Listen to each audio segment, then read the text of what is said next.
I hadn't planned to stay long. Just in and out, grab the charger I'd left behind at Zayan's apartment the night before and head home. Faizan, my boyfriend, had texted twice already asking when I'd be back. I ignored the second message. Lately, I'd been ignoring a lot of things. Zayan had left the door unlocked, like he always did, trusting the world far more than it deserved.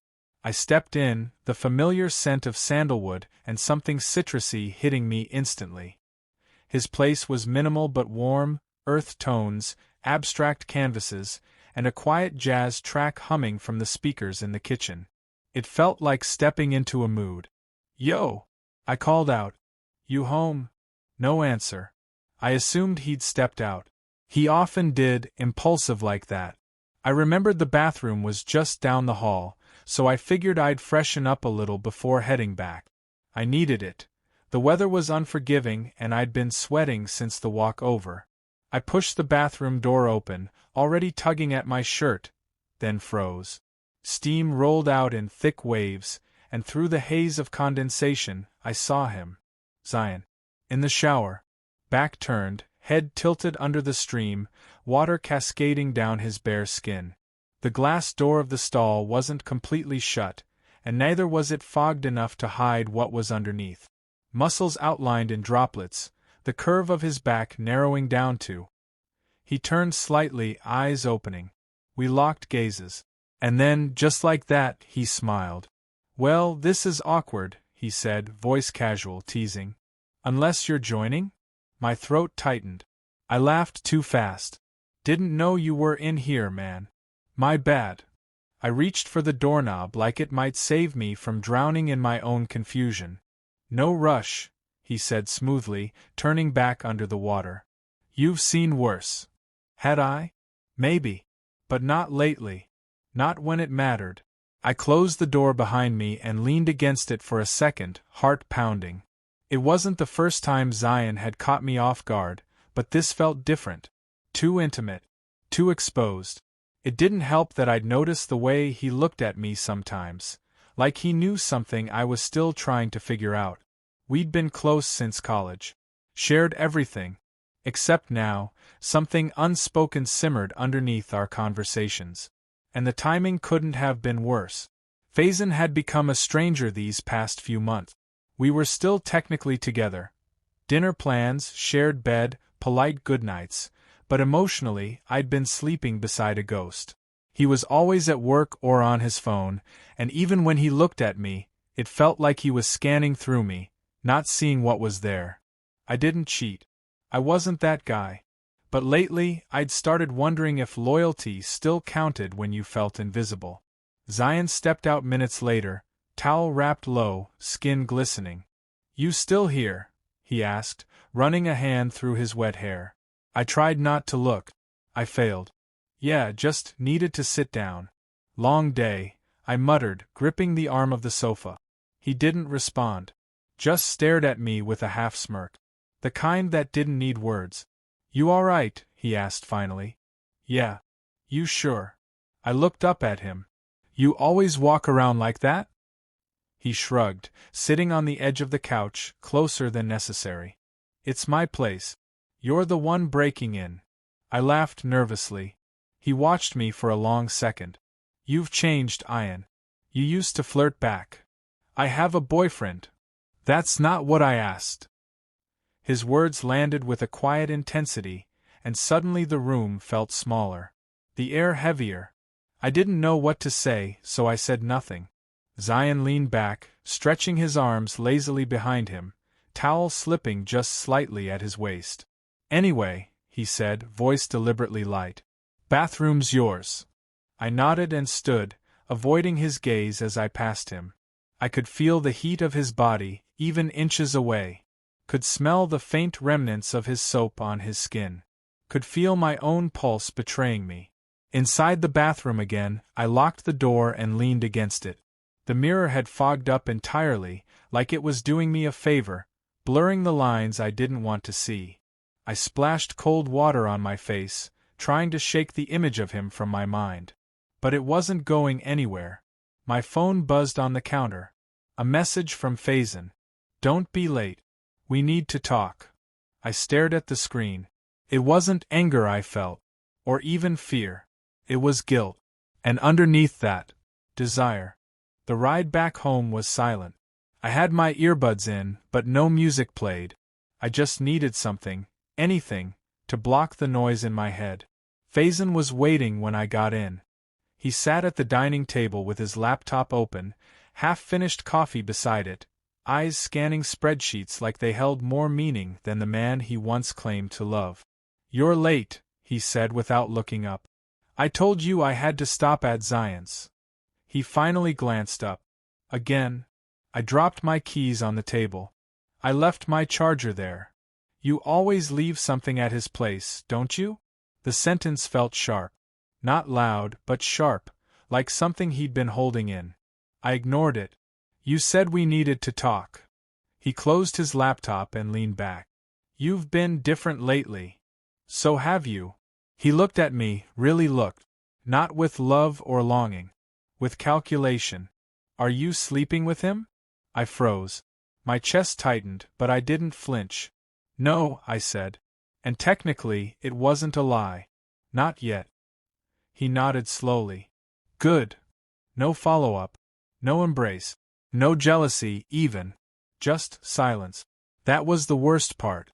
Not the suspicion. Not the coldness. But the fact that if I had said yes, he probably still wouldn't have reacted. Later that night, I lay in bed beside Faizan, staring at the ceiling while his back faced me, rhythmically rising and falling. The space between us felt wider than ever. Zayan's words echoed in my head. "You've changed, Ayan. You used to flirt back." Maybe I had changed. Or maybe I'd just grown tired of pretending everything was okay. A few days passed, and I found myself at Zayan's again. "I shouldn't be here," I said as he opened the door. "But you are," he replied, stepping aside with that usual, unreadable smirk. His apartment felt like a world apart from mine. No tension, no pretending, no emotional distance. Just scent, warmth, and a touch of chaos. We sat on his couch, pizza boxes between us, a bottle of red wine half gone. The conversation drifted from old college memories to music, to sex. Not ours, just in general. He asked, "Are you happy with him?" I shrugged. "We've been together 4 years. That's not an answer. I don't know anymore." Zayan leaned closer, eyes fixed on mine. "You deserve more than being tolerated, Ayan. You deserve to be wanted." That word clung to my skin. Wanted. We sat in silence for a few beats. My chest ached, not from guilt, but from the weight of finally feeling seen. "You ever think about us?" he asked suddenly, voice low. "Sometimes." He didn't flinch. "I think about it a lot." I looked at him. His jawline shadowed by soft lighting. His eyes, bold, daring, but warm. "I can't," I whispered. "Can't," he said, "or won't." I didn't respond. Then, his fingers brushed mine. Just a touch. But it sent a surge through me, wild and confusing. "You're scared," he said. "I have a boyfriend." "Who's already halfway out the door, Ayan. You're just too loyal to admit it." He was right, and that scared me more than anything. The next day, Faizan was late coming home. I waited, made dinner, lit candles like some part of me still wanted to salvage whatever was left. When he arrived, he barely noticed.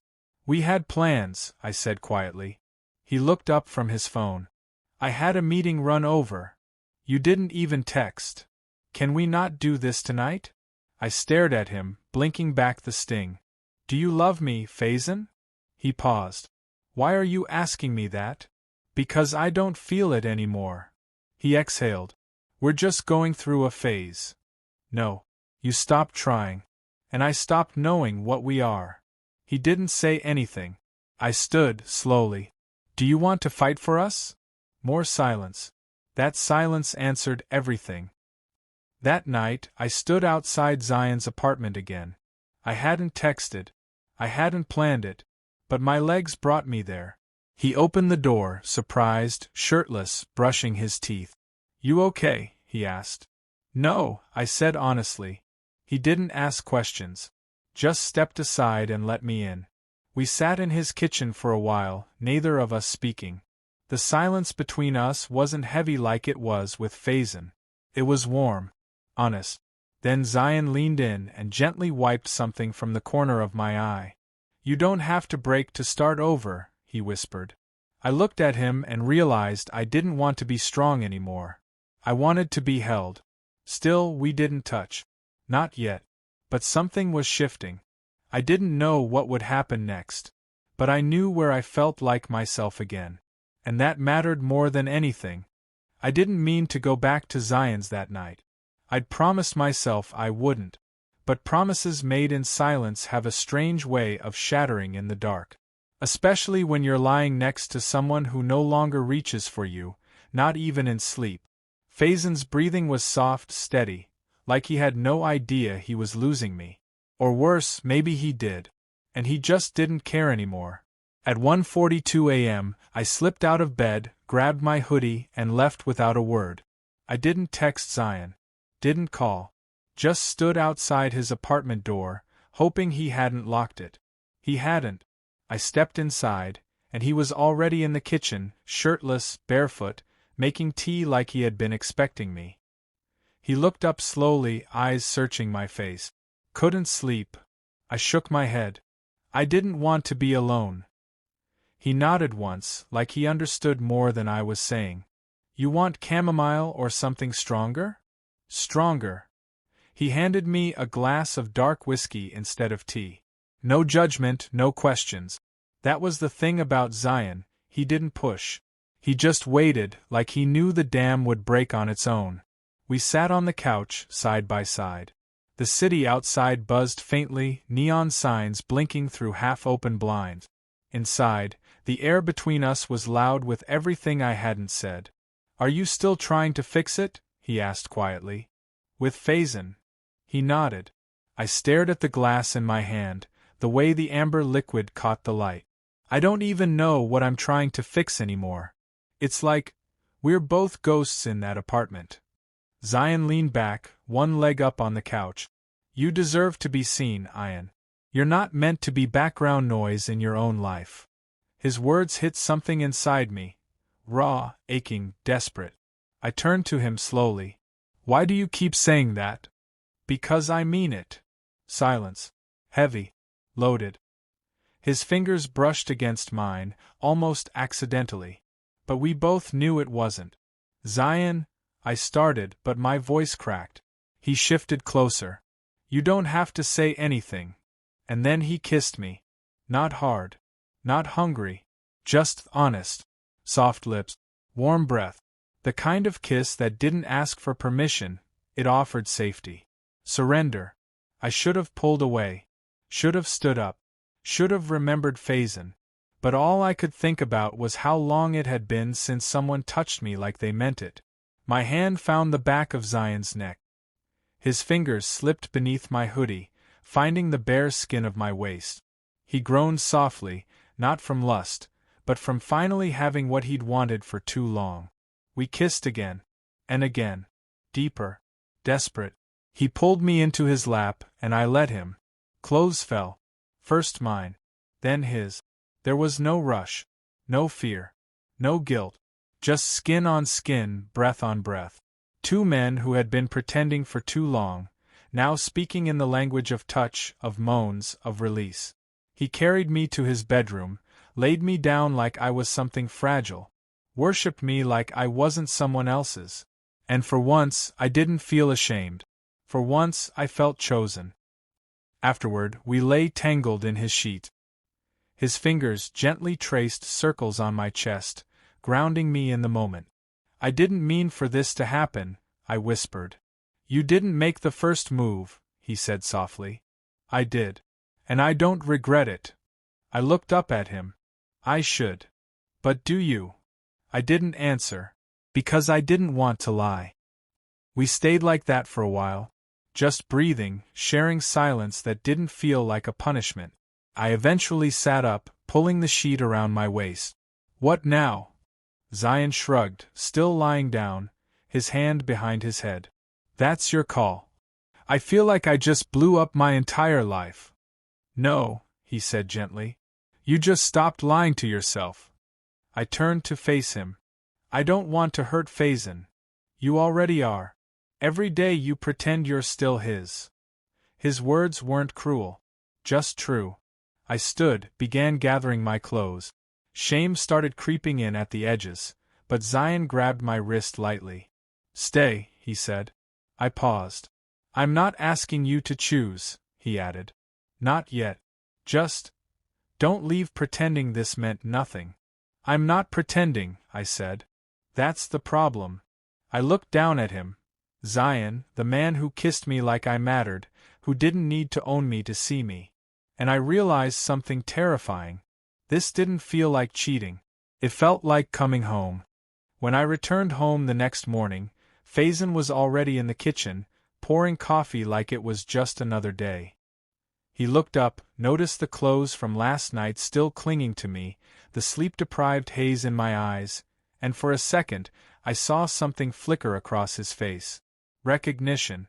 He didn't ask where I'd been. He didn't need to. You stayed at his place, didn't you? He said calmly. I didn't lie. I was done lying. Yes. He nodded, slowly, almost respectfully. Did you sleep with him? My silence gave him the answer. He set the coffee cup down carefully, like it might shatter if he let it go too fast. Okay, he said. Just that. Not rage. Not tears. Just acceptance. And that scared me more than any fight ever could. Is that all? I asked, voice shaking. What do you want me to say, Ayan? Faizan replied. That I'm heartbroken? That I didn't see this coming? You've been gone from this relationship for months. I just didn't want to admit it. You didn't fight for us, I whispered. Neither did you, he said. The silence that followed wasn't cruel. It was mutual. Final. We were standing in the ashes of something that had burned slowly, painfully, until only the illusion of love remained. I don't hate you, Faizan said after a long pause. I don't hate you either. He stared at me for a long moment, eyes tired but honest. Then let's not ruin this by dragging it out. There was a time I imagined a future with Faizan. A wedding. A home. Maybe even a dog. But love, I've learned, is not about shared rent or mutual grocery lists. Love is about feeling chosen. Every single day. And we stopped choosing each other long ago. I left that afternoon. Packed a small bag. No drama. No goodbye kisses. Just a quiet understanding that we had run out of reasons to stay. Zayan didn't ask questions when I showed up at his door. He just opened it, stepped aside, and wrapped his arms around me like I belonged there. I'm sorry, I murmured into his shoulder. For what? He asked. For taking this long. He pulled back, smiled gently. You got here when you were ready. That night we didn't touch. We didn't need to. We just laid side by side, fingers intertwined, two bodies finding rhythm in stillness. It felt like peace, like forgiveness, like starting over. Weeks passed. I moved in temporarily, at first as a guest, then as something more. Our routines were simple. Late breakfasts, movie marathons, whispered confessions under shared blankets. But there was no pretending this time. No performance. Just truth. One night I asked him, "Do you ever think we did something wrong?" He paused, thoughtful. We hurt someone, yes. But we didn't betray love. We found it. His words didn't erase the guilt. But they made space for something else, grace. I'd never planned to fall for Zayan. But maybe love isn't always planned. Maybe it's something that blooms in the wreckage, delicate, undeniable. He made me laugh again. Made me feel wanted without asking for proof. With him, I wasn't walking on eggshells or performing affection. I was just me. Then one evening, Faizan called. I stared at the screen for a moment before answering. Ayan. Hey. There was a long pause. Then, I just wanted you to know. I'm seeing someone. I smiled, surprisingly relieved. Good. I hope he sees you. He does, Faizan said. I didn't call to fight. I just thought, closure matters. It does. I'm glad you found what you needed, he added quietly. Me too. We ended the call with no bitterness. Just history. Two people who had loved and lost and grown. Sometimes that's the only ending you get. And sometimes it's enough. That night, Zayan and I stood on the balcony, city lights blinking below us. He wrapped his arms around me from behind, chin resting on my shoulder. You okay? He asked. I nodded. Yeah. For the first time in a long time. He squeezed me gently. You're not running anymore. No, I whispered. I'm home. We stood like that, quietly watching the world. And for once, I didn't feel like I was waiting for something better to come along. Because it already had. It had been standing in the shower that day, looking over its shoulder, smiling at me like it had always known.